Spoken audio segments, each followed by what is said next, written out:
Dear students, ನಾವು ಈಗ ಸಾಲಿಡ್ಏಜ್ 2019 academic question ಸಾಫ್ಟ್ವೇರ್ನಲ್ಲಿ drafting work ಪೇಜನ್ನು ಯಾವ ಥರ ಓಪನ್ ಮಾಡಬೇಕು ಅನ್ನೋದನ್ನು ಕಲಿಯೋಣ.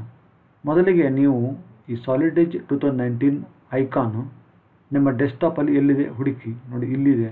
ಇದನ್ನು ಡಬಲ್ ಕ್ಲಿಕ್ ಮಾಡಿದರೆ ಸಾಕು, ನೀವು ಈ ಸಾಲಿಡ್ಏಜ್ 2019 ಸಾಫ್ಟ್ವೇರ್ನ ಓಪನ್ ಮಾಡ್ಬೋದು. ಇಲ್ಲ ಅಂದರೆ ಒಂದು ಇದು ಸಿಗದಿದ್ದರೆ ಈ ಐಕಾನು ನೀವು ಇಲ್ಲಿ ಸರ್ಚ್ ಮಾಡ್ಬೋದು.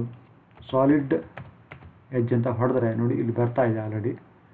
ಸೊ ಇದನ್ನು ನೀವು ಕ್ಲಿಕ್ ಮಾಡಿದರೆ ಓಪನ್ ಮಾಡ್ಬೋದು, ಇಲ್ಲ ಓಪನ್ ಅಂತ ಕ್ಲಿಕ್ ಮಾಡಿದ್ರೆ ಕೂಡ ಇದನ್ನು ನೀವು ಓಪನ್ ಮಾಡ್ಬೋದು.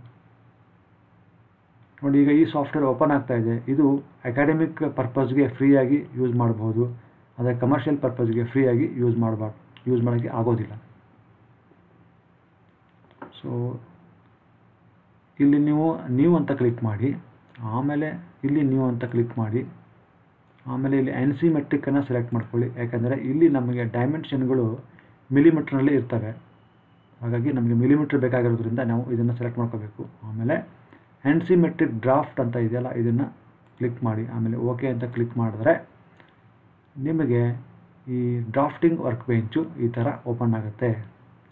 ಇದರಲ್ಲಿ ನೋಡಿ ಇವೆಲ್ಲ ಮೆನ್ಯೂಗಳು ಮತ್ತು ಇವೆಲ್ಲ ಅದಕ್ಕೆ ಡ್ರಾಫ್ಟಿಂಗ್ ವರ್ಕ್ ಬೆಂಚ್ನಲ್ಲಿರುವಂತಹ ಬೇರೆ ಬೇರೆ ಟೂಲ್ಗಳು.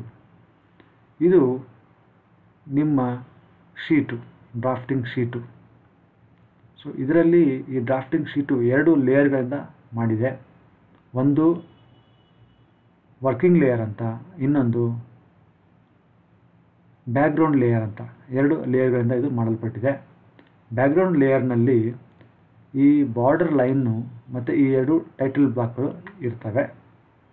ಮತ್ತು ವರ್ಕಿಂಗ್ ಲೇಯರಲ್ಲಿ ನೀವೇನು ಈಗ ನಿಮ್ಮ ಮಾಡೆಲ್ನ ಇಂಪೋರ್ಟ್ ಮಾಡಿಬಿಟ್ಟು ಇಲ್ಲಿ ಏನು ಅದರದ್ದು ಬೇರೆ ಬೇರೆ ವ್ಯೂಗಳನ್ನ ಎಲ್ಲ ಹಾಕ್ತಿರೋ ಆ ಎಲ್ಲ ವ್ಯೂಗಳು ಆ ವರ್ಕಿಂಗ್ ಲೇಯರ್ನಲ್ಲಿ ಇರ್ತವೆ.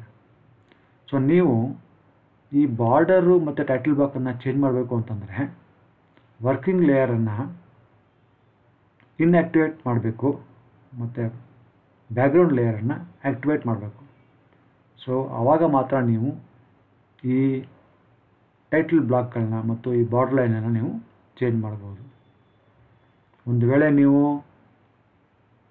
ನಿಮ್ಮ ವ್ಯೂಗಳನ್ನ ಚೇಂಜ್ ಮಾಡಬೇಕು, ಮಾಡಿಫೈ ಮಾಡಬೇಕು ಅಂದರೆ ಆವಾಗ ಬ್ಯಾಕ್ಗ್ರೌಂಡ್ ಲೇಯರನ್ನು ಇನ್ಆ್ಯಕ್ಟಿವೇಟ್ ಮಾಡಿ ವರ್ಕಿಂಗ್ ಲೇಯರನ್ನು ಆ್ಯಕ್ಟಿವೇಟ್ ಮಾಡಬೇಕಾಗತ್ತೆ. ಸೊ ಈ ಥರನಾಗಿ ನೀವು ಈ ರೀತಿಯಲ್ಲಿ ನೀವು ಸಾಲಿಡ್ಏಜ್ 2019ನಲ್ಲಿ ಡ್ರಾಫ್ಟಿಂಗ್ ವರ್ಕ್ ಬೆಂಚನ್ನು ಓಪನ್ ಮಾಡ್ಬೋದು. ನಮ್ಮ ಮುಂದಿನ ವಿಡಿಯೋನಲ್ಲಿ ನಾವು ಈ ಶೀಟನ್ನು ಯಾವ ಥರನಾಗಿ ಸೆಟಪ್ ಮಾಡಬೇಕು ಮತ್ತು ಈ ಟೈಟಲ್ ಬ್ಲಾಕನ್ನು ನಾವು ತೆಗೆಯೋದು ಹೇಗೆ ಮತ್ತು ಚೇಂಜ್ ಮಾಡೋದು ಹೇಗೆ ಅನ್ನೋದನ್ನು ಕಲಿಯೋಣ. Thank you students. Dear students, welcome back. In our earlier video, we have learned about how to open a drafting workbench in SolidEdge 2019. Now we will learn in this video, we will learn how to set up the drawing sheet. ಈ ಥರ ನೀವು first open ಮಾಡಿದಾಗ ಈ ಥರ ಕಾಣ್ತಾ ಇರ್ತದೆ. ಈಗ ನೀವೇನು ಮಾಡಬೇಕು ಅಂದರೆ ಈ ಶೀಟ್ ಅಂತ ಇದೆಯಲ್ಲ, ಇದರ ಮೇಲೆ ನಿಮ್ಮ ಮೌಸ್ ಕರ್ಸರ್ನ ಇಟ್ಬಿಟ್ಟು ರೈಟ್ ಕ್ಲಿಕ್ ಮಾಡಿ, ಶೀಟ್ ಸೆಟಪ್ ಅಂತ ಇದೆ, ಇದನ್ನು ಕ್ಲಿಕ್ ಮಾಡಿ. ಕ್ಲಿಕ್ ಮಾಡಿದ್ಮೇಲೆ ಈ ಬ್ಯಾಕ್ಗ್ರೌಂಡ್ ಇದೆ ನೋಡಿ, ಇದನ್ನು ಕ್ಲಿಕ್ ಮಾಡಿ. ಇದರಲ್ಲಿ ಡಿ ಶೀಟ್ ಅಂತ ಇದೆ, ಅಂದರೆ ಡಿ ಸೈಜ್ ಶೀಟ್ ಅಂತ. ಬಟ್ ಮಾಮೂಲಿ ನಮ್ಮ ಪ್ರಿಂಟ್ರ್ಗಳಲ್ಲಿ, ಇಂಕ್ಜೆಟ್ ಪ್ರಿಂಟರ್ಸಲ್ಲಿ ಮತ್ತು ಲೇಸರ್ ಜೆಟ್ ಪ್ರಿಂಟ್ರ್ಗಳಲ್ಲಿ ನಮ್ಮ ಇನ್ಸ್ಟಿಟ್ಯೂಟ್ಗಳಲ್ಲಿ ಯೂಸ್ ಮಾಡ್ತೀವಲ್ಲ, ಅದು A4 ಶೀಟನ್ನು ಮಾತ್ರ ಪ್ರಿಂಟ್ ಮಾಡೋಕ್ಕೆ ಸಾಧ್ಯ, ಡಿ ಸೈಜ್ ಶೀಟ್ನ ಪ್ರಿಂಟ್ ಮಾಡೋದಿಲ್ಲ. ಹಾಗಾಗಿ ನಾವು A4 ಶೀಟ್ನ ತೊಗೊಳ್ಳೋಣ. ಎ ಶೀಟ್ ಅಂತ ತೊಗೊಂಡ್ರೆ ಆಯಿತು. ತೊಗೊಂಡ್ವಿ. ಬ್ಯಾಕ್ಗ್ರೌಂಡನ್ನು ತೊಗೊಂಡ್ರೆ ಸಾಕು. ಈ ಇನ್ನೊಂದನ್ನು ಕೂಡ ಆಟೋಮೆಟಿಕಲಿ ಅದು ಎ ಶೀಟ್ನ ಸೆಲೆಕ್ಟ್ ಮಾಡ್ಕೊಂಡಿದೆ. ಓಕೆ ಅಂತ ಕ್ಲಿಕ್ ಮಾಡಿ. ಕ್ಲಿಕ್ ಮಾಡಿದ ತಕ್ಷಣ ಏನಾಗುತ್ತೆ, ಇದು ಚಿಕ್ಕದಾಗಿ ನಿಮಗೆ ಕಾಣ್ತಾ ಇದೆ ಈಗ. ಯಾಕಂದರೆ ಮೊದಲು ಡಿ ಶೀಟ್ ಇತ್ತು, ಅದಕ್ಕೆ ದೊಡ್ಡದಾಗಿ ಕಾಣ್ತಾ ಇತ್ತು. ಈಗ ಎ ಶೀಟ್ ಸೈಜ್ ಆಗಿರೋದ್ರಿಂದ ಇದು ಚಿಕ್ಕದಾಗಿ ಕಾಣ್ತಾ ಇದೆ. ಅದಕ್ಕೆ ನೀವೇನು ಮಾಡ್ಬೋದು, ಇದನ್ನು ಫಿಟ್ ಅಂತ ಎಲ್ಲಿದೆ ನೋಡಿ, ಇದನ್ನು ಕ್ಲಿಕ್ ಮಾಡಿದ್ರೆ ಸಾಕು, ನೋಡಿ ಈ ಥರ ಫಿಟ್ ಆಗುತ್ತೆ. ಸೊ ಇದಾದಮೇಲೆ ಈಗ ನಮಗೆ ಈ ಥರ ಇದೆಲ್ಲ ಇದೆ ನೋಡಿ, ಇದು ಬ್ಯಾಕ್ಗ್ರೌಂಡು, ಈ ಟೈಟಲ್ ಬ್ಲಾಕ್ ಇದೆಯಲ್ವಾ, ಈ ಟೈಟಲ್ ಬ್ಲಾಕ್ಸ್ಗಳು ನಮಗೆ ಬೇಡ, ಇವ್ಯಾವು ನಮಗೆ ಬೇಡ, ಸಿಂಪಲ್ಲಾಗಿ ಏನೋ ಒಂದು ಬೇಕು.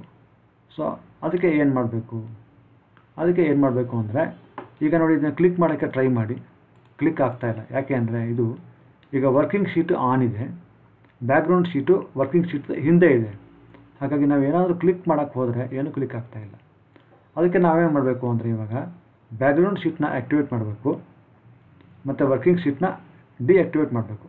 ಅದಕ್ಕೆ ನಾವೇನು ಮಾಡಬೇಕು ಅಂದರೆ, ವ್ಯೂ ಮೆನ್ಯೂಗೆ ಹೋಗಬೇಕು. ಹೋಗಿ ಅಲ್ಲಿ ನೋಡಿ, ಈಗ ನಿಮ್ಗೆ ಕಾಣ್ತಾ ಇದೆ ವರ್ಕಿಂಗ್ ಶೀಟು ಆ್ಯಕ್ಟಿವೇಟ್ ಆಗಿದೆ, ಬ್ಯಾಕ್ಗ್ರೌಂಡ್ ಶೀಟು ಆ್ಯಕ್ಟಿವೇಟ್ ಆಗಿಲ್ಲ. ಸೊ ಮೊದಲಿಗೆ ನಾವು ವರ್ಕಿಂಗ್ ಶೀಟ್ನ ಕ್ಲಿಕ್ ಮಾಡಿದರೆ ಬ್ಯಾಕ್ಗ್ರೌಂಡ್ ಶೀಟ್ನ ಕ್ಲಿಕ್ ಮಾಡೋಣ. ಈಗ ಎರಡೂ ಆ್ಯಕ್ಟಿವೇಟ್ ಆಗಿದೆ. ವರ್ಕಿಂಗ್ ಶೀಟ್ ಇನ್ನೊಂದು ಸಲ ಕ್ಲಿಕ್ ಮಾಡಿ ನೋಡಿ, ಈಗ ವರ್ಕಿಂಗ್ ಶೀಟು ಆ್ಯಕ್ಟಿವೇಟ್ ಆಗಿಲ್ಲ, ಬ್ಯಾಕ್ಗ್ರೌಂಡ್ ಶೀಟು ಆ್ಯಕ್ಟಿವೇಟ್ ಆಗಿದೆ. ನೋಡಿ ಇಲ್ಲಿ ನಿಮಗೆ ಕಾಣ್ತಾ ಇದೆ ಬ್ಯಾಕ್ಗ್ರೌಂಡ್ ಅಂತ ಈಗ ಕಾಣ್ತಾ ಇದೆ. ಈಗ ನೀವು ನಿಮ್ಮ ಮೌಸನ್ನು ಅದರ ಮೇಲೆ ಈ ಲೈನ್ಗಳ ಮೇಲೆ ಇಟ್ಟರೆ ನೋಡಿ, ಈಗ ಅವು ಸೆಲೆಕ್ಟ್ ಆಗ್ತಾ ಇದ್ದಾವೆ. ಸೊ ನಾವೇನು ಮಾಡೋಣ, ಈ ಮೇಲ್ಗಡೆ ಇರುವಂತಹ ಒಂದು ಇದನ್ನು ತೆಗೆದು ಹಾಕೋಣ. ಈ ಥರನಾಗಿ ಡಿಲೀಟ್ ಮಾಡ್ಬೋದು. ಪ್ರತಿಯೊಂದು ಲೈನ್ಗಳನ್ನ ನೀವು ಸೆಲೆಕ್ಟ್ ಮಾಡಿಕೊಂಡು ಯು ಕ್ಯಾನ್ ಡಿಲೀಟ್.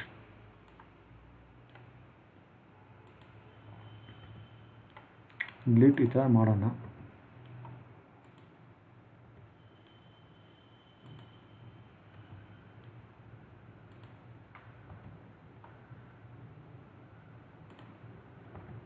ನೋಡಿ ಈಗ ಎಲ್ಲ ಡಿಲೀಟ್ ಮಾಡಾಕಿದ್ದೀನಿ. ಇಲ್ಲಿ ನಮಗೆ ಸಾಲಿಡ್ ಎಡ್ಜ್ ಅಂತ ಬೇಕಾಗಿಲ್ಲ. ಇಲ್ಲಿ ನಮ್ಮ ಇನ್ಸ್ಟಿಟ್ಯೂಟ್ ನೇಮನ್ನು ನಾವು ಕೊಡೋಣ. ಈಗ ಇಲ್ಲಿ ನಾವು ನಮ್ಮ ಇನ್ಸ್ಟಿಟ್ಯೂಟ್ ನೇಮ್ಗಳನ್ನು ಕೊಡೋಣ. ಏನಂತ ಕೊಡೋಣ, GPT BGPL ಅಂತ ಕೊಡ್ತೀನಿ. GPT ಬಾಗೇಪಲ್ಲಿ ಅಂತ ಅರ್ಥ. ಸೊ ಇಲ್ಲಿ ಟೈಟಲ್ ಅಂತ ಇದೆ.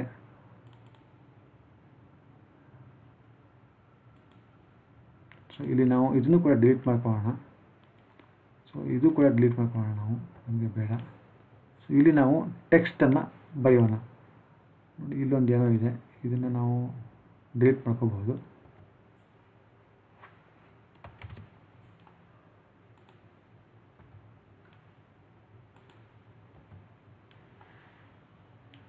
ಇಲ್ಲಿ ನಾವು ಈ ಲ್ಯಾಬ್ ಹೆಸರನ್ನು ಇಲ್ಲಿ ಬರೆಯೋಣ. ಸೊ ಅದಕ್ಕಾಗಿ ನಾವೇನು ಮಾಡಬೇಕು, ಇಲ್ಲಿ ಇನ್ಸರ್ಟ್ ಮಾಡಬೇಕಾಗತ್ತೆ. ಸ್ಕೆಚಿಂಗ್ ಮೆನ್ಯುವಲ್ಲಿ ಹೋಗಿ ನೋಡಿ, ಇಲ್ಲಿ ಟೆಕ್ಸ್ಟ್ ಅಂತ ಇದೆ, ಇದನ್ನ ಕ್ಲಿಕ್ ಮಾಡಿ. ಆಮೇಲೆ ಇಲ್ಲಿ ಕ್ಲಿಕ್ ಮಾಡಿ. ಸೊ ಇದ್ರ ಸೈಜ್ ಇವಾಗ ಅದು 3.175 ಅಂತ ತೋರಿಸ್ತಾ ಇದೆ. ಈ ಸೈಜನ್ನ ನೀವು ದೊಡ್ಡ ಮಾಡ್ಕೋಬೋದು. ಸೊ ಈಗ ನಾವು ಒಂದು 5 ಮಾಡ್ಕೊಳ್ಳೋಣ. ಇದನ್ನು 5 ಮಾಡಿಕೊಂಡು ಈಗ ಇಲ್ಲಿ ಈ ಲ್ಯಾಬ್ ಹೆಸರನ್ನ ಬರೆಯೋಣ. ಪ್ಯಾರಾಮೆಟ್ರಿಕ್ ಲ್ಯಾಬ್ ಅಂತ ಬರೆಯೋಣ. ಪ್ಯಾರಾಮೆಟ್ರಿಕ್ ಲ್ಯಾಬ್ ಅಂತ ಬರೆಯೋಣ. ಅದಾದಮೇಲೆ ಈಗ ನಾವು ಕ್ಲಿಕ್ ಮಾಡೋಣ.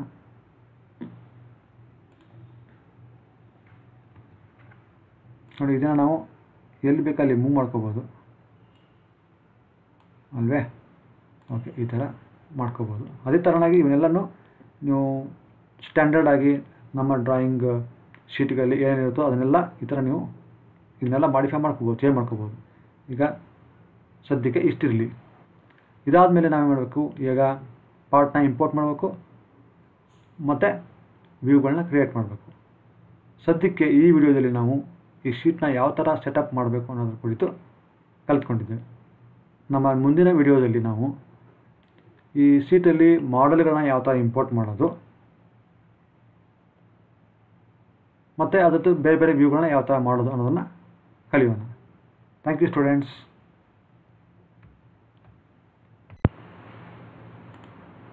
ಡಿಯರ್ ಸ್ಟೂಡೆಂಟ್ಸ್, ಈಗ ನಾವು ಈ ಡ್ರಾಫ್ಟಿಂಗ್ ವರ್ಕ್ ಬೆಂಚಲ್ಲಿ ನಮಗೆ ಯಾವ ಮಾಡೆಲ್ಗಳ, ಯಾವ ಅಸೆಂಬ್ಲಿಗಳ, ಯಾವ ಪಾರ್ಟ್ಗಳ ಡ್ರಾಫ್ಟಿಂಗ್ ಬೇಕೋ, ಡ್ರಾಯಿಂಗ್ ಬೇಕೋ ಅವನ್ನ ಈ ಡ್ರಾಫ್ಟಿಂಗ್ ವರ್ಕ್ ಬೆಂಚಲ್ಲಿ ಇಂಪೋರ್ಟ್ ಮಾಡೋದು ಹೇಗೆ ಅನ್ನೋದು ಕೂಡ ಕಲಿಯೋಣ. ಈಗ ನೋಡಿ ಇಲ್ಲಿ ನಿಮ್ಗೆ ಕಾಣ್ತಾ ಇದೆ, ಇಲ್ಲಿ ಬ್ಯಾಕ್ಗ್ರೌಂಡ್ ಓಪನ್ ಆಗಿದೆ, ಇದು ಓಪನ್ ಆಗಿರಬಾರ್ದು. ಹಾಗಾಗಿ ನಾವು ಮತ್ತೆ ಇಲ್ಲಿ ನಮಗೆ ವರ್ಕಿಂಗ್ ಬೆಂಚ್ ಇರಬೇಕು. ಅದಕ್ಕೋಸ್ಕರ ನಾವೇನು ಮಾಡೋಣ, ವ್ಯೂಗೆ ಹೋಗೋಣ. ಹೋಗಿ ನೋಡಿ ಬ್ಯಾಕ್ಗ್ರೌಂಡ್ ಸೆಲೆಕ್ಟ್ ಆಗಿದೆ, ಅದು ಆ್ಯಕ್ಟಿವೇಟ್ ಆಗಿದೆ, ವರ್ಕಿಂಗ್ ಆ್ಯಕ್ಟಿವೇಟ್ ಆಗಿಲ್ಲ. ಸೊ ನಾವು ವರ್ಕಿಂಗನ್ನು ಆ್ಯಕ್ಟಿವೇಟ್ ಮಾಡೋಣ, ಬ್ಯಾಕ್ಗ್ರೌಂಡನ್ನು ಡಿಆ್ಯಕ್ಟಿವೇಟ್ ಮಾಡೋಣ. ನೋಡಿ ಈಗ ಬ್ಯಾಕ್ಗ್ರೌಂಡ್ ಡಿಆಕ್ಟಿವೇಟ್ ಆಗಿದೆ, ವರ್ಕಿಂಗು ಆ್ಯಕ್ಟಿವೇಟ್ ಆಗಿದೆ. ಈಗ ಇಲ್ಲಿ ಬ್ಯಾಕ್ಗ್ರೌಂಡ್ ಅನ್ನೋದು ಹೋಗಿದೆ. ಈಗ ನಾವು ಮತ್ತೆ ವಾಪಸ್ಸು ಹೋಮ್ಗೆ ಹೋಗೋಣ. ಹೋಗಿ ಇಲ್ಲಿ ವ್ಯೂ ವಿಜಾರ್ಡ್ ಅಂತ ಇದೆಯಲ್ಲ, ಇದನ್ನು ಕ್ಲಿಕ್ ಮಾಡಿದ್ರೆ ಏನಾಗುತ್ತೆ, ನಿಮಗೆ ಈ ಥರ ಒಂದು ಫೈಲ್ ಎಕ್ಸ್ಪ್ಲೋರರ್ ಓಪನ್ ಆಗುತ್ತೆ. ಇಲ್ಲಿ ಬೈ ಡಿಫಾಲ್ಟು ನಿಮಗೆ ಕೇವಲ ಪಾರ್ಟ್ ಮಾಡಲ್ಗಳು ಮಾತ್ರ ಕಾಣ್ತವೆ, ಅಸೆಂಬ್ಲಿ ಭಾಗಗಳು ಕಾಣೋದಿಲ್ಲ. ಅಸೆಂಬ್ಲಿ ಭಾಗಗಳು ಕಾಣಬೇಕು ಅಂತಂದರೆ ನೀವು ಇಲ್ಲಿ ಕೆಳಗಡೆ ಹೋಗಿ ಅಸೆಂಬ್ಲಿ ಮಾಡೆಲ್ಗಳನ್ನ ಕ್ಲಿಕ್ ಮಾಡಬೇಕು. ಈ ಥರ ಅಸೆಂಬ್ಲಿ ಡಾಕ್ಯುಮೆಂಟ್ ಇದೆಯಲ್ಲ, ಇದನ್ನು ಸೆಲೆಕ್ಟ್ ಮಾಡ್ಕೋಬೇಕು. ಸೆಲೆಕ್ಟ್ ಮಾಡಿದಾಗ ಮಾತ್ರ ನಿಮಗೆ ಇಲ್ಲಿ ಈ ವಿಂಡೋನಲ್ಲಿ ಅಸೆಂಬ್ಲಿ ಮಾಡೆಲ್ಗಳು ಕಾಣ್ತವೆ. ನೋಡಿ, ಈಗ ನಮಗೆ ಫ್ಲ್ಯಾಂಜ್ ಕಪ್ಲಿಂಗ್ದ ಅಸೆಂಬ್ಲಿ ಮಾಡಲು ಕಾಣ್ತಾ ಇದೆ. ನಾವು ಅದರದ್ದೇ ಡ್ರಾಯಿಂಗನ್ನು ಮಾಡ್ತಾ ಇದ್ದೇವೆ. ಹಾಗಾಗಿ ನಾವು ಫ್ಲ್ಯಾಂಜ್ ಕಪ್ಲಿಂಗನ್ನು ಸೆಲೆಕ್ಟ್ ಮಾಡೋಣ ಮತ್ತು ಓಪನ್ ಅನ್ನೋದನ್ನು ಕ್ಲಿಕ್ ಮಾಡೋಣ. ಕ್ಲಿಕ್ ಮಾಡಿದಾಗ ನಮಗೆ ಈ ಥರ ಒಂದು ಆ ಫ್ಲ್ಯಾಂಜ್ ಕಪ್ಲಿಂಗ್ದ ಒಂದು ಐಸೋಮೆಟ್ರಿಕ್ ವ್ಯೂ ಕಾಣ್ತಾ ಇದೆ. ಕ್ಲಿಕ್ ಮಾಡ್ಕೊಳ್ಳಿ. ಕ್ಲಿಕ್ ಮಾಡಿದ್ದ ಆದಮೇಲೆ ನಮಗೆ ಇಲ್ಲಿ ಐಸೋಮೆಟ್ರಿಕ್ ವ್ಯೂ ಬೇಡ ಅಂದರೆ ಫ್ರಂಟ್ ವ್ಯೂ ಬೇಕು ಅಂದ್ಕೊಳ್ಳೋಣ. ಅದಕ್ಕೋಸ್ಕರ ನಾವು ನೋಡಿ, ಇಲ್ಲಿ ಇದೆಯಲ್ಲ ಸೆಲೆಕ್ಟ್ ವ್ಯೂ ಓರಿಯೆಂಟೇಷನ್ ಅಂತ ಒಂದು ಟೂಲ್ ಇದೆ. ಇದನ್ನು ಕ್ಲಿಕ್ ಮಾಡಿ. ನೋಡಿ, ಇಲ್ಲಿ ಸುಮಾರು ವ್ಯೂಗಳನ್ನ ತೋರಿಸ್ತಾ ಇದೆ. ಅದು ಫ್ರಂಟ್ ವ್ಯೂ ಅನ್ನೋದನ್ನು ನಾವು ಕ್ಲಿಕ್ ಮಾಡೋಣ. ಈಗೇನಾಗುತ್ತೆ ನೋಡಿ, ನಮಗೆ ಇಲ್ಲಿ ಫ್ರಂಟ್ ವ್ಯೂ ಕಾಣ್ತಾ ಇದೆ. ಈಗ ನಾವು ನಮ್ಮ ಮುಂದಿನ ವಿಡಿಯೋನಲ್ಲಿ ಇದಕ್ಕೆ ಮತ್ತೆ ಬೇರೆ ಬೇರೆ ವ್ಯೂಗಳನ್ನ ಯಾವ ಥರ ಹಾಕ್ಕೊಳ್ಳೋದು ಅನ್ನೋದನ್ನು ಕಲಿಯೋಣ. ನಾವು ನಮ್ಮ ಹಳೆ ವಿಡಿಯೋನಲ್ಲಿ ಫ್ಲ್ಯಾಂಜ್ ಕಪ್ಲಿಂಗ್ದ ಒಂದು ಮಾಡೆಲ್ನ ಯಾವ ಥರ ಇಂಪೋರ್ಟ್ ಮಾಡ್ಕೋಬೇಕು ಮತ್ತು ಅದರದ್ದು ಒಂದು ಪ್ರಿನ್ಸಿಪಲ್ ವ್ಯೂನ ಯಾವ ಥರ ಮಾಡ್ಕೋಬೇಕು, ಫ್ರಂಟ್ ವ್ಯೂ ಯಾವ ಥರ ಮಾಡ್ಕೋಬೇಕು ಅನ್ನೋದನ್ನು ಕಲ್ತ್ವಿ. ಈಗ ಇನ್ನು ಎರಡು ವ್ಯೂಗಳು, ಒಂದು ಈ ಕಡೆ ಸೈಡ್ ವ್ಯೂ, ಇನ್ನೊಂದು ಈ ಕಡೆ ವ್ಯೂ, ಫ್ರಂಟ್ ವ್ಯೂ ಅಂದರೆ ಬ್ಯಾಕ್ ವ್ಯೂ ಅನ್ಕೋಬೋದು. ಆ ವ್ಯೂನ ಯಾವ ಥರ ಮಾಡ್ಕೋಬೇಕು ಅನ್ನೋದರ ಕುರಿತು ಕಲಿಯೋಣ. ಮೊದಲಿಗೆ ನೀವು ಪ್ರಿನ್ಸಿಪಲ್ ಅಂತ ಒಂದು ಟೂಲ್ ಇದೆ, ಅದನ್ನು ಕ್ಲಿಕ್ ಮಾಡಿ ಇಲ್ಲಿ. ಅದಾದಮೇಲೆ ಮಾಡೆಲ್ ಮೇಲೆ ಕ್ಲಿಕ್ ಮಾಡಿ. ಅದಾದಮೇಲೆ ಈ ಥರ ನೀವು ನಿಮ್ಮ ಮೌಸನ್ನು ಮಾಡೆಲಿಂದ ಈ ಕಡೆ ತಂದರೆ ನಿಮಗೆ ಈ ಥರ ಒಂದು ಫ್ರಂಟ್ ವ್ಯೂ, ಸೈಡ್ ವ್ಯೂ ನಿಮಗೆ ಸಿಗುತ್ತೆ. ಇಲ್ಲಿ ಬಂದರೆ ಇದರದ್ದು ಬ್ಯಾಕ್ ವ್ಯೂ ನಿಮಗೆ ಸಿಗುತ್ತೆ. ಈ ಕಡೆ ಬಂದರೆ ನಿಮಗೆ ಐಸೋಮೆಟ್ರಿಕ್ ವ್ಯೂ ಸಿಗುತ್ತೆ. ನಮಗೆ ಐಸೋಮೆಟ್ರಿಕ್ ವ್ಯೂ ಸದ್ಯಕ್ಕೆ ಬೇಡ ಅಂದರೆ ನೀವು ನಿಮ್ಮ ಮೌಸ್ದ ರೈಟ್ ಕ್ಲಿಕ್ಕನ್ನು ಮಾಡಿ. ಈಗ ನಾವು ಈ ಮಾಡೆಲ್ಗಳನ್ನ, ಈ ಡ್ರಾಯಿಂಗ್ಗಳನ್ನ ಡೈಮೆನ್ಷನ್ ಕೂಡ ಮಾಡ್ಬೋದು. ಅದಕ್ಕಾಗಿ ನಾವೇನು ಮಾಡೋಣ, ಈ ಸ್ಮಾರ್ಟ್ ವ್ಯೂ ಅಂತ ಏನಿದೆ, ಸ್ಮಾರ್ಟ್ ಡೈಮೆನ್ಷನ್ ಇದೆ, ಇದನ್ನು ಸ್ಮಾರ್ಟ್ ಡೈಮೆನ್ಷನ್ ಅಂತ ಒಂದು ಟೂಲ್ ಇದೆ, ಅದನ್ನು ತೊಗೊಳ್ಳಿ, ಕ್ಲಿಕ್ ಮಾಡಿ. ಆಮೇಲೆ ಇಲ್ಲಿ ಇದನ್ನು ಕ್ಲಿಕ್ ಮಾಡಿದೆ ನೋಡಿ, ತೋರಿಸ್ತಾ ಇದೆ 20 ಅಂತ ತೋರಿಸ್ತಾ ಇದೆ. ಆಮೇಲೆ ಈಗ ಇದನ್ನು ಸೆಲೆಕ್ಟ್ ಮಾಡಿದ್ರೆ ಡಯಾಮೀಟ್ರ್ 80 ತೋರಿಸ್ತಾ ಇದೆ. ಇದನ್ನು ಸೆಲೆಕ್ಟ್ ಮಾಡಿದ್ರೆ ಡಯಾಮೀಟ್ರ್ 40 ತೋರಿಸ್ತಾ ಇದೆ. ಇದನ್ನು ಸೆಲೆಕ್ಟ್ ಮಾಡಿದರೆ ಡಯಾಮೀಟ್ರ್ 20 ತೋರಿಸ್ತಾ ಇದೆ. ನಮಗೆ ಈ ನಟ್ಗಳ ನಡುವಿನ ಡಿಸ್ಟೆನ್ಸ್ ಎಷ್ಟು ಅಂತ ಗೊತ್ತಾಗಬೇಕು. ಅದಕ್ಕಾಗಿ ನಾವೇನು ಮಾಡೋಣ, ಸ್ವಲ್ಪ ಜೂಮ್ ಮಾಡ್ಕೊಳ್ಳೋಣ. ಜೂಮ್ ಮಾಡೋದಕ್ಕೆ ನಿಮ್ಮ ಮೌಸ್ನ ಸೆಂಟ್ರಲ್ ವೀಲನ್ನು ನಿಮ್ಮ ಕಡೆ ಎಳ್ಕೊಳ್ಳಿ. ಎಳ್ಕೊಂಡಾದಮೇಲೆ ಪ್ಯಾನ್ ಟೂಲನ್ನು ಯೂಸ್ ಮಾಡಿಕೊಂಡು ಪ್ಯಾನ್ ಮಾಡ್ಕೊಳ್ಳಿ. ಮಾಡಿಕೊಂಡು ಆದಮೇಲೆ ಈಗ ನೀವು ಇದರ ಮೇಲೆ ಇನ್ನೂ ಸ್ವಲ್ಪ ಜೂಮ್ ಮಾಡ್ಕೊಳ್ಳೋಣ. ನೋಡಿ, ಈಗ ಇದರ ಮೇಲೆ ಇಟ್ಟು ಸ್ವಲ್ಪ ಮೂವ್ ಮಾಡಿದ್ರೆ ನೋಡಿ, ಈ ಪಾಯಿಂಟ್ ಕಾಣ್ತಾ ಇದೆಯಲ್ಲ, ಇದನ್ನು ಕ್ಲಿಕ್ ಮಾಡ್ಕೊಳ್ಳಿ. ಆಮೇಲೆ ಮತ್ತೆ ಮೌಸನ್ನು ಮೂವ್ ಮಾಡಿ ಇದ್ರ ಮೇಲೆ ತೊಗೊಂಬಂದು ನೋಡಿ, ಇಲ್ಲಿ ಕ್ಲಿಕ್ ಮಾಡಿದಾಗ ನೋಡಿ ನಿಮಗೆ 62 ಡಿಸ್ಟೆನ್ಸ್ ಸಿಗ್ತಾ ಇದೆ. ಸೊ ಈ ಥರನಾಗಿ ನೀವು ಮತ್ತೆ ಫಿಟ್ ಮಾಡಿ, ಈ ಥರನಾಗಿ ನೀವು ಎಲ್ಲ ಥರದ ಡೈಮೆನ್ಷನ್ಗಳನ್ನು ಕೂಡ ಮಾಡ್ಕೋಬೋದು. ನಮ್ಮ ಮುಂದಿನ ವಿಡಿಯೋನಲ್ಲಿ ಸೆಕ್ಷನ್ ವ್ಯೂ ಯಾವ ಥರ ತೊಗೊಳ್ಳೋದು, ಡಿಟೇಲ್ಡ್ ವ್ಯೂ ಯಾವ ಥರ ತೊಗೊಳ್ಳೋದು ಮತ್ತು ಆಕ್ಸಿಲರಿ ವ್ಯೂ ಯಾವ ಥರ ತೊಗೊಳ್ಳೋದು ಅದರ ಕುರಿತು ಕಲಿಯೋಣ. ಈಗ ನಾವು ಒಂದು ಕಟಿಂಗ್ ಪ್ಲೇನನ್ನು ಯಾವ ಥರ ಮಾಡ್ಕೋಬೇಕು, ಕಟಿಂಗ್ ಪ್ಲೇನನ್ನು ಮಾಡ್ಕೊಂಡು ಆದಮೇಲೆ ಸೆಕ್ಷನನ್ನು ಯಾವ ಥರ ತೊಗೋಬೇಕು, ಆಕ್ಸಿಲರಿ ವ್ಯೂಗಳನ್ನ ಯಾವ ಥರ ತೊಗೋಬೇಕು ಮತ್ತು ಡಿಟೇಲ್ಡ್ ವ್ಯೂಗಳನ್ನ ಯಾವ ಥರ ತೊಗೋಬೇಕು ಅನ್ನೋದರ ಕುರಿತು ಕಲಿಯೋಣ. ಸೊ ಮೊದಲಿಗೆ ಇವಾಗ ನಾವು ಇದದ್ದು ಸೆಕ್ಷನ್, ಈ ವ್ಯೂದು ಸೆಕ್ಷನ್ನ ತೊಗೊಳ್ಳೋಣ ಮತ್ತು ಆ ಸೆಕ್ಷನ್ನ ಇಲ್ಲಿ ಹಾಕೋಣ. ಸೊ ಅದಕ್ಕಾಗಿ ನಾವೇನು ಮಾಡಬೇಕು, ಮೊದಲು ಕಟಿಂಗ್ ಪ್ಲೇನನ್ನು ಮಾಡ್ಕೋಬೇಕು. ಅದಕ್ಕಾಗಿ ಕಟಿಂಗ್ ಪ್ಲೇನ್ ಅಂತ ಒಂದು ಟೂಲ್ ಇದೆ, ಅದನ್ನು ಸೆಲೆಕ್ಟ್ ಮಾಡ್ಕೋಬೇಕು. ಸೆಲೆಕ್ಟ್ ಮಾಡ್ಕೊಂಡು ಆದಮೇಲೆ ನಾವು ಈ ಡ್ರಾಯಿಂಗ್ ವ್ಯೂನ ಕ್ಲಿಕ್ ಮಾಡಬೇಕು. ಕ್ಲಿಕ್ ಮಾಡಿದ್ದಾದಮೇಲೆ ನಾವು ಇದರ ಮೇಲೆ ಒಂದು ಲೈನನ್ನು ನಮಗೆ ಎಲ್ಲಿಗೆ ಸೆಕ್ಷನ್ ಬೇಕಲ್ಲ ಅಲ್ಲಿ ತನಕ ನಾವು ಈ ಥರ ಒಂದು ಲೈನನ್ನು ಹಾಕೋಬೇಕು. ಹಾಕೊಂಡು ಆದಮೇಲೆ ರೈಟ್ ಕ್ಲಿಕ್ ಮಾಡಿ ಕ್ಲೋಸ್ ಮಾಡಿ, ಆಮೇಲೆ ಕ್ಲೋಸ್ ಕಟಿಂಗ್ ಪ್ಲೇನ್ ಅಂತ ಕ್ಲಿಕ್ ಮಾಡಿ. ಈಗ ನಿಮಗೆ ಯಾವ ಕಡೆ ವ್ಯೂ ಬೇಕು ಅನ್ನೋದನ್ನು ನೋಡ್ಕೋಬೇಕು. ಈ ಕಡೆ ಬೇಕು ಅಂತ ಈ ಕಡೆ ಕ್ಲಿಕ್ ಮಾಡ್ಕೋಬೇಕು. ಅದಾದಮೇಲೆ ಕಟಿಂಗ್ ಪ್ಲೇನ್ ಈಗ ರೆಡಿ ಆಗಿದೆ. ನೀವು ಸೆಕ್ಷನ್ ಅನ್ನೋ ಒಂದು ಟೂಲ್ನ ಸೆಲೆಕ್ಟ್ ಮಾಡ್ಕೋಬೇಕು. ಸೆಲೆಕ್ಟ್ ಮಾಡ್ಕೊಂಡು ಆದಮೇಲೆ ಕಟಿಂಗ್ ಪ್ಲೇನನ್ನು ನೀವು ಕ್ಲಿಕ್ ಮಾಡಬೇಕು. ಕ್ಲಿಕ್ ಮಾಡಿದ್ದಾದಮೇಲೆ ನೋಡಿ ಈ ಥರ ನಿಮಗೆ ಸೆಕ್ಷನ್ ಸಿಗ್ತಾ ಇದೆ. ಕ್ಲಿಕ್ ಮಾಡ್ಕೋಬೇಕು. ಎಲ್ಲಿ ಬೇಕೋ ಅಲ್ಲಿ ವ್ಯೂನ ಮೌಸಿಂದ ಡ್ರ್ಯಾಗ್ ಮಾಡಿಬಿಟ್ಟು ಅಲ್ಲಿ ಕ್ಲಿಕ್ ಮಾಡಿದಾಗ ಇದರ ಸೆಕ್ಷನ್ನು ಇಲ್ಲಿ ನಿಮಗೆ ಕಾಣ್ತಾ ಇದೆ. ಸೊ ಈ ಥರ ನೀವು ಸೆಕ್ಷನ್ ವ್ಯೂನ ತಗೋಬಹುದು. ಇನ್ನು ಆಕ್ಸಿಲರಿ ವ್ಯೂ ತಗೊಳ್ಳೋದು ಹೇಗೆ ಅಂದರೆ, ಇದ್ರದ್ದು ಇವೆಲ್ಲ ಪ್ರಿನ್ಸಿಪಲ್ ವ್ಯೂಗಳಾದರೆ ಆಕ್ಸಿಲರಿ ವ್ಯೂನ ತಗೊಳ್ಳೋದು ಹೇಗೆ, ಅದಕ್ಕೆ ಆಕ್ಸಿಲರಿ ಅಂತ ಒಂದು ಟೂಲ್ ಇದೆ, ಅದನ್ನು ಕ್ಲಿಕ್ ಮಾಡಿ. ಕ್ಲಿಕ್ ಮಾಡಿದ ಮೇಲೆ ಇಲ್ಲಿ ನೋಡಿ ಹೇಳ್ತಾ ಇದೆ click on fold line or click for first point of fold line ಅಂತ ಕೇಳ್ತಾ ಇದೆ. ಸೊ ನಾವು ಯಾವ ಆಕ್ಸಿಲರಿ ವ್ಯೂ ಬೇಕಲ್ಲ ಅದರದ್ದು ಆಕ್ಸಿಲರಿ ಪ್ಲೇನನ್ನು ನಾವು ಸೆಲೆಕ್ಟ್ ಮಾಡ್ಕೋಬೇಕು. ಸೊ ನಾನು ಇಲ್ಲಿಂದ ನನಗೆ ಇಲ್ಲಿ ತನಕ ಒಂದು ಬೇಕು ಅಂತ ಅಂದ್ಕೊಳ್ಳೋಣ. ಇಲ್ಲಿ ತನಕ ಬೇಕು ಅಂತ ಅಂದ್ಕೊಳ್ಳೋಣ. ಈಗ ನೋಡಿ ನಿಮಗೆ ಸಿಗ್ತಾ ಇದೆ ನೋಡಿ. ಇದರದ್ದು ಈ ಕಡೆಯಿಂದ ನೋಡಿದಾಗ ಈ ಥರ ಇದು ಕಾಣುತ್ತೆ. ಇದು ಆಕ್ಸಿಲರಿ ವ್ಯೂ. ಈ ಒಂದು ವ್ಯೂದು ಇದರದ್ದು ಆಕ್ಸಿಲರಿ ವ್ಯೂ ಈ ಥರ ನಿಮಗೆ ಕಾಣ್ತಾ ಇದೆ. ಸೊ ಇದನ್ನು ನೀವು ತಗೋಬಹುದು. ಇನ್ನು ಡಿಟೇಲ್ಡ್ ವ್ಯೂ ಅಂತಂದರೆ ಯಾವುದೋ ಒಂದು ಸಿಂಗಲ್ ಪಾರ್ಟ್ನ ಮಾತ್ರ ಒಂದು ಕಾಂಪ್ಲಿಕೇಟೆಡ್ ಅಸೆಂಬ್ಲಿ ಇರ್ತದೆ. ಕಾಂಪ್ಲಿಕೇಟೆಡ್ ಆ ವ್ಯೂನಲ್ಲಿ ಒಂದು ಡ್ರಾಯಿಂಗ್ನಲ್ಲಿ ಕಾಂಪ್ಲಿಕೇಟೆಡ್ ಪಾರ್ಟ್ ಇರ್ತದೆ. ಅದನ್ನು ಜಾಸ್ತಿ ದೊಡ್ಡದಾಗಿ ಮ್ಯಾಗ್ನಿಫೈ ಆಗಿ ತೋರಿಸುವಂತಹ ಒಂದು ಆಪ್ಷನ್ಗೆ ಏನಂತ ಕರೀತಾರೆ, ಡಿಟೇಲ್ಡ್ ವ್ಯೂ ಅಂತ ಕರೀತಾರೆ. ಅದನ್ನು ತಗೊಳ್ಳೋದು ಹೇಗೆ, ಇದನ್ನು ಡಿಟೇಲ್ಡ್ ವ್ಯೂನ ಒಂದು ಟೂಲ್ನ ಕ್ಲಿಕ್ ಮಾಡಿ. ಕ್ಲಿಕ್ ಮಾಡಿದ ಮೇಲೆ ನಮಗೆ ಎಲ್ಲಿ ಬೇಕಲ್ಲ ಡಿಟೇಲ್ಡ್ ವ್ಯೂ ಅದದ್ದು ಮಾತ್ರ ನಾವು ಈಗ ಈ ಎಕ್ಸಾಂಪಲ್ ನಮಗೆ ಇಲ್ಲಿ ಬೇಕು ಅಂದ್ಕೊಳ್ಳೋಣ. ಡಿಟೇಲ್ಡ್ ವ್ಯೂ ಇಷ್ಟು ಮಾತ್ರ ಬೇಕು ಅಂತ ಅಂದ್ಕೊಳ್ಳೋಣ.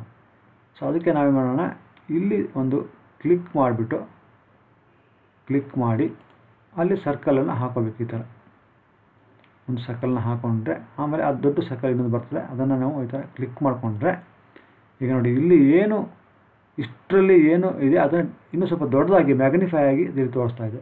ನಮಗೆ ಇಲ್ಲಿರೋದು ಏನು ಅಷ್ಟು ಚೆನ್ನಾಗಿ ಕಾಣ್ತಾ ಇಲ್ವಲ್ಲ, ಅದು ಇಲ್ಲಿ ತುಂಬ ಚೆನ್ನಾಗಿ ಕಾಣುತ್ತೆ. ಸೊ ಇದು ಡಿಟೇಲ್ಡ್ ವ್ಯೂ. ಈ ಥರ ನೀವು ಸೆಕ್ಷನ್ ವ್ಯೂ, ಆಕ್ಸಿಲರಿ ವ್ಯೂ ಮತ್ತು ಡಿಟೇಲ್ಡ್ ವ್ಯೂಗಳನ್ನ ಹಾಕೋಬೋದು.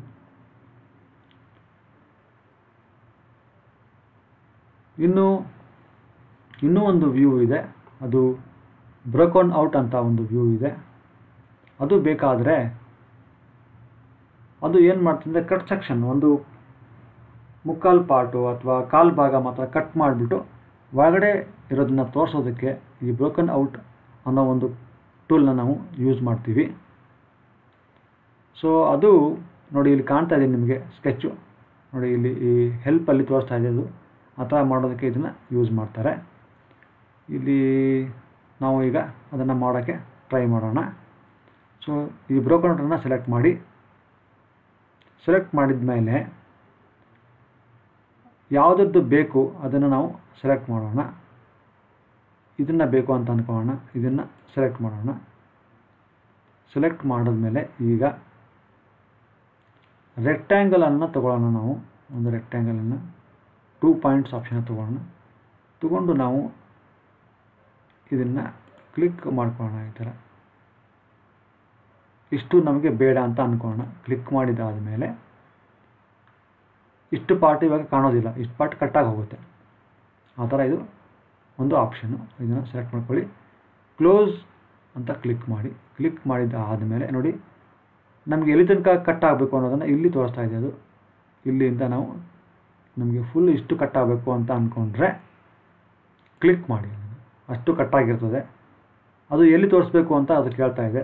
ನಾವು ಇದನ್ನು ಸೆಲೆಕ್ಟ್ ಮಾಡೋಣ. ಇದನ್ನು ಸೆಲೆಕ್ಟ್ ಮಾಡಿದ ತಕ್ಷಣ ಏನಾಗ್ತಾ ಇದೆ, ಅದು ಕಾಣಬೇಕು. ಆದರೆ ಅದು ಆ ಕಡೆ ಇರೋದ್ರಿಂದ ನಮಗೆ ಕಾಣ್ತಾ ಇಲ್ಲ. ಇನ್ನೂ ಒಂದು ಸಲ ಬೇಕಾದ್ರೆ ನೋಡೋಣ. ಇದನ್ನು ಸೆಲೆಕ್ಟ್ ಮಾಡೋಕ್ಕೆ ಟ್ರೈ ಮಾಡೋಣ. ಇದನ್ನು ಸೆಲೆಕ್ಟ್ ಮಾಡೋಕ್ಕೆ ಟ್ರೈ ಮಾಡೋಣ, ನೋಡೋಣ ಏನಾಗುತ್ತೆ ಅಂತ. ಬ್ರೋಕನ್ ಔಟ್ ತೊಗೊಳ್ಳೋಣ. ಮತ್ತು ಇನ್ನೊಂದು ಸಲ ಈಗ ಈ ವ್ಯೂನ ತೊಗೊಳ್ಳೋಣ. ಮತ್ತು ಈಗ ನಾವು ರೆಕ್ಟ್ಯಾಂಗಲ್ ಬೈ 2 ಪಾಯಿಂಟ್ಸ್ ತೊಗೊಳ್ಳೋಣ.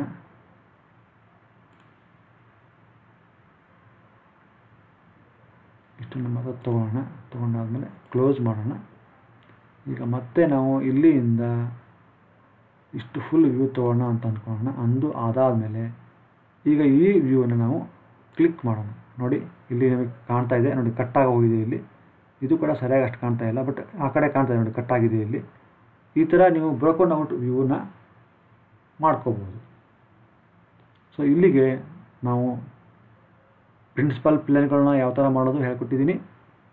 ಸೆಕ್ಷನ್ ತೊಗೊಳ್ಳೋದು ಯಾವ ಥರ ಅಂತ ಹೇಳ್ಕೊಟ್ಟಿದ್ದೀನಿ. ಆಮೇಲೆ ಆಕ್ಸಿಲರಿ ವ್ಯೂನ ಯಾವ ಥರ ಮಾಡಬೇಕು ಅಂತ ಹೇಳ್ಕೊಟ್ಟಿದ್ದೀನಿ. ಡಿಟೇಲ್ಡ್ ವ್ಯೂನ ಯಾವ ಥರ ಮಾಡಬೇಕು ಅಂತ ಹೇಳ್ಕೊಟ್ಟಿದ್ದೀನಿ. ಮತ್ತು ಬ್ರೋಕನ್ ಔಟ್ ವ್ಯೂಗಳನ್ನ ಯಾವ ಥರ ಮಾಡಬೇಕು ಅನ್ನೋದನ್ನು ಕೂಡ ಇಲ್ಲಿ ನಾನು ಹೇಳ್ಕೊಟ್ಟಿದ್ದೀನಿ. ಈ ಥರನಾಗಿ ನಾವು ಸಾಲಿಡ್ ಎಡ್ಜ್ 2019ನಲ್ಲಿ ಡ್ರಾಫ್ಟಿಂಗ್ ವರ್ಕ್ ಬೆಂಚನ್ನು ಯೂಸ್ ಮಾಡಬಹುದು.